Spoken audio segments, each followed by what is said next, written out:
নমস্কার বন্ধুরা, আজকে আমি বানাবো আলু দিয়ে পনির, পাতলা একটা ঝোল। আর এটা নিরামিষ হবে, তার জন্য পনিরটা নুন আর হলুদ দিয়ে ভেজে নিচ্ছি। আর এদিকে আলুটা কেটে রেখেছি এরকম করে। আগে পনিরটা ভেজে নিই, তারপরে দেখাচ্ছি। এটা ভেজে তুলে নিয়েছি। এখন ওই তেলের মধ্যে একটু পাঁচফোড়ন দিয়ে দিলাম আর দুটা তেজপাতা দিয়ে দিলাম। পাঁচফোড়নটা ভাজা হয়ে গেছে, এখন আলুটা ভেজে দিলাম। নুন আর হলুদ দিয়ে দিলাম, দিয়ে লাল লাল করে একটু নুন একটু হলুদ দিয়ে লাল লাল করে ভেজে নেব। আলুটা লাল করে ভেজে নিয়েছি।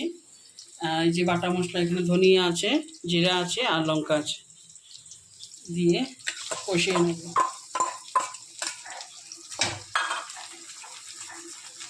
একটু হলুদের গুঁড়ো দিয়ে দিলাম,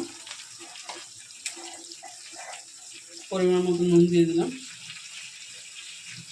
বাটি ধুয়ে একটু মশলা বাটিটা ধুয়ে একটু জল দিয়ে কষিয়ে নেব।